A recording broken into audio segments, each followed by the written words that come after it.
कि कैसे हमने डिजिटली कंटेंट को रिप्रेजेंट करना है। इंडिया में जो टीचर्स हैं बहुत ही नॉलेजेबल हैं, परफेक्ट हैं, एफिशिएंट हैं, क्लासरूम में जबरदस्त उनका बॉन्ड रहता है स्टूडेंट से, पर वो वहीं तक सीमित है। आगे कैसे वो कर पाए, कंटेंट को कैसे क्रिएट कर पाए और क्या प्रॉब्लम फेस करते हैं, उसके रिगार्डिंग हमने ये रिसर्च वर्क किया है। इसके पीछे का कारण यही है कि किसी भी फार फ्लंग एरिया में किसी कोई उसको यूज कर पाए। जनरली जब हम एडमिशन लेते हैं तो देखते हैं कि किस इंस्टीट्यूट में एडमिशन ले रहे हैं, बिकॉज वहाँ पे टीचर अच्छे हैं, वहाँ पे इंफ्रास्ट्रक्चर फैसिलिटी अच्छी है। यदि हमारे टीचर डिजिटल ऑनलाइन हो तो ऐसी जो सुविधाएं हैं वो बेटर वे से कर सकते हैं। हम पूरे वर्ल्ड में ग्लोबल आईसीटी लीडर बन रहे हैं। एएससी मल्टीनेशनल कंपनी है जहाँ पे सीईओ इंडिया के हैं और वो ग्रोथ कर रहे हैं। हमारे पास सभी के पास एक मोबाइल फोन एंड्रॉइड, उसमें ऑपरेटिंग सिस्टम है। उसको बनाने वाले सत्या नडेल और उनकी टीम है, जो कि जो सुंदर पिचई जो गूगल के सीईओ है, उनकी टीम है जिन्होंने ये बनाया है। ऐसे हम लगातार इम्प्रूव करते जा रहे हैं और ग्लोबल लीडर बनने के लिए हमें डिजिटल एजुकेशन में जाना जरूरी है। यदि मैं स्टेक होल्डर की बात करूं, इससे पहले भी कई ऐसे प्रोफेसर हैं उन्होंने यहाँ पे चर्चा की, तो हम मानते हैं कि जो इसके स्टेक होल्डर हैं वो स्टूडेंट है, टीचर है, इंस्टीट्यूट है, पेरेंट है और गवर्नमेंट है। स्टूडेंट जिसको हम पढ़ा रहे हैं, टीचर जो पढ़ा रहा है, इंस्टीट्यूट जिसने की वो डिजिटल इंफ्रास्ट्रक्चर और फैसिलिटी प्रोवाइड करनी है, टीचर को मोटिवेट करना है और most important thing the parents. Parents की अवेयरनेस, पेरेंट्स को अंडरस्टैंडिंग होना जरूरी है और गवर्नमेंट जिन्होंने की पॉलिसी बनानी है और इसको वैल्यूएट करना है कि कितनी फास्ट वे से एग्जीक्यूट हो सके।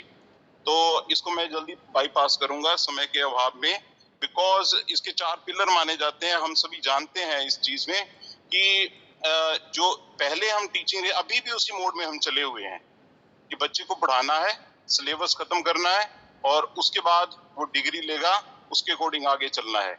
बट दिस एजुकेशन पॉलिसी है वो ये कहती है, एम्फेसिस करती है कि उसकी आउटकम क्या आ रही है, पढ़ने के बाद उसको क्या मिल रहा है।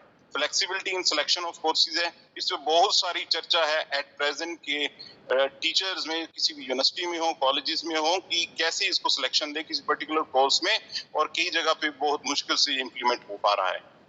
होलिस्टिक डेवलपमेंट का सीधे सीधे मतलब है कि शिक्षा के साथ रोजगार भी जरूरी।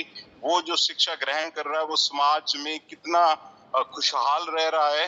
ये नहीं है कि हम उसको डिग्री दे रहे हैं, एक अच्छी जॉब दे रहे हैं, अच्छी सैलरी दे रहे हैं, ना तो वो पेरेंट्स के पास है, ना वो सोसाइटी के बारे में सोच रहा है, ना तो देश के बारे में सोच रहा है। तो शिक्षा में ये पार्ट है based on the Indian values. अभी सर ने कहा ये सुंदर कम और इस बात से चलते हैं। कोई भी समाज किसी एक धर्म से चलता है और हम सनातन से हैं, इसका मतलब हम सभी को लेके चलते हैं। इसका मतलब ये है कि जो एजुकेशन पॉलिसी है जो हम पढ़ा रहे हैं बच्चों को, उनमें इतनी सेंस ऑफ अंडरस्टैंडिंग होनी चाहिए कि कौन सी चीज सही है, कौन सी चीज गलत है, कौन सी चीज हमें एक अच्छा इंसान बनाएगी। हमने जो रिसर्च मेथोडोलॉजी को फॉलो किया है वो लिटरेचर रिव्यू किया है, सर्वे किया है, स्टूडेंट का, टीचर का, पेरेंट्स से बात की है। तो उसके रिगार्डिंग में जल्दी से यहाँ पे फिनिश करूंगा कि क्या हमारी फाइंडिंग्स हैं। इन फाइंडिंग में हमने ये पाया है स्टूडेंट अच्छी तरह अवेयर हैं ऑनलाइन ई लर्निंग प्लेटफॉर्म के से। तो इसमें आप देखेंगे ग्राफ में 80% ऑफ द स्टूडेंट्स जो है वो ये फील करते हैं कि उनको अच्छी तरह पता है कि Google classroom e learning platform है। इससे मैं बता दूं कि जो सर्वे हमने लिया है वो हमारे कंप्यूटर साइंस डिपार्टमेंट के बीसी के स्टूडेंट्स का है, जो कि ऑलरेडी 1 साल से क्लासरूम में टीचिंग करते हैं, उन कंटेंट्स को देखते हैं, ऑडियो वीडियो को देखते हैं, असाइनमेंट सबमिट करते हैं, अपनी पूरा रिकॉर्ड करते हैं। टीचर बेटर वे से उसकी पैरेलल एवेल्युएशन करते हैं, कंपैरेटिव एवेल्युएशन करते हैं with the help of this app.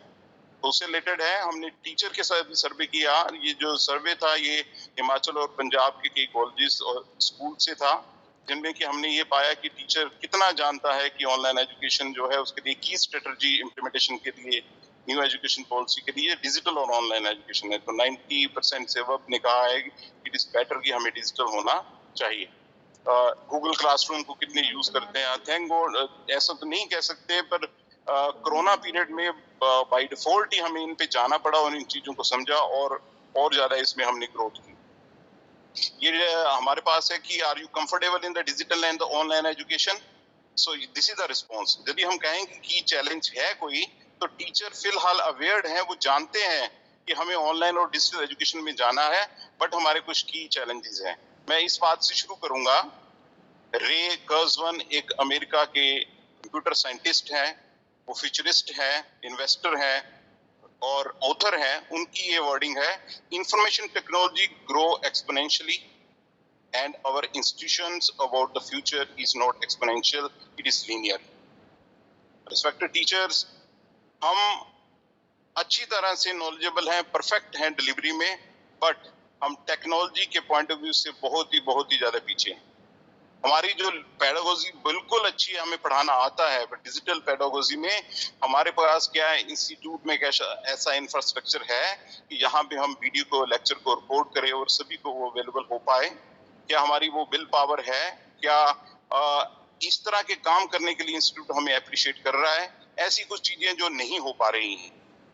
और एक सबसे बड़ी बात है इंडिया में, आउट ऑफ द वे कह रहा हूँ, कि जब भी कोई नया चेंज आता है, बदलाव आता है, उसकी अडेप्टेबिलिटी हम मेंटेन कैसे लेते हैं?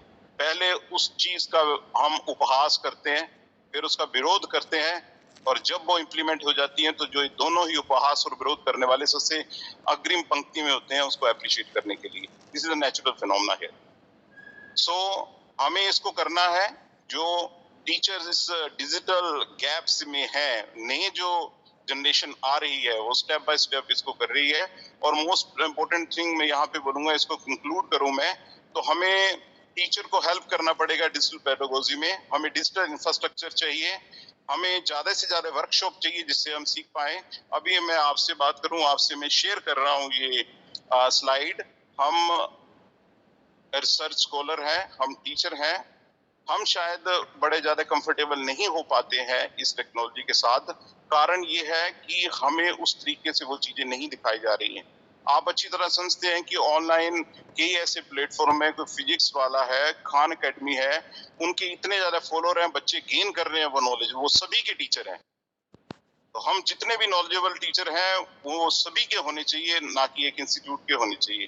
तो गवर्नमेंट को भी डिसीजन लेना है, हमारी भी गट्स अप्रोच होनी चाहिए कि हमने उसको कैसे इम्प्रूव करना है। और ज्यादा से ज्यादा ऑन कैंपस इंस्टीट्यूशंस हों। ऑन कैंपस का मतलब सेंट्रल यूनिवर्सिटी से कोई एक प्रोफेसर जो वहां पे पढ़ा रहे हैं, उनके कंटेंट किसी और बच्चे के लिए भी होने चाहिए। इससे हमारा देश भी समृद्ध होगा और आगे भी बढ़ेगा। अंत में मैं इसको खत्म करता हूँ। टीचर के लिए लाइन है, मेरे लिए भी है, सभी के लिए है। Anyone who stop learning is old, whether at 20 or 80. Anyone who keeps learning stay young. The greatest thing in life is to keep your mind young. हमें कोशिश करते रहना चाहिए। हाँ, अभी एक प्रोफेसर थे, उन्होंने कहा कि यदि प्रॉब्लम बड़ी है तो हमें मिलजुल के करना चाहिए। तो अंत में मैं धन्यवाद करूंगा कॉलेज का, ऑर्गेनाइजर का, दिनेश सर का, प्रिंसिपल सर है, और सुमित सर कम्युनिकेट कर रहे थे। इन्हीं शब्दों के साथ बहुत बहुत धन्यवाद। Thank you.